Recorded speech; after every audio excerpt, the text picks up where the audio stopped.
In this video, I'm going to show you how to add your friends in the BeReal app. So in order to get started, let's open the BeReal app first of all. And then we have to click in the top left corner right here on that button.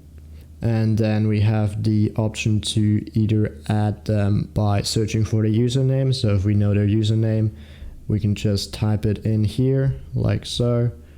And then click on the search icon right here. And then we can just click on add friend right here in order to add them. Okay, so now let's go back, and now I'm going to show you the other option, which is to add them via your phone contacts. So via their phone number that they have added to BeReal. So click on search in phone contacts right here. And then it'll ask you for the permission to access contacts. So you'll have to allow that if you want to use this option. Okay, and then it'll search for contacts that are using BeReal. And then in my case, it has found 8 contacts.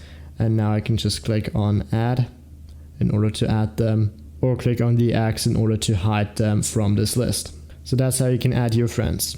I hope this video was helpful. If it was, please give it a like and comment down below if it worked. I'll see you again next time. Bye!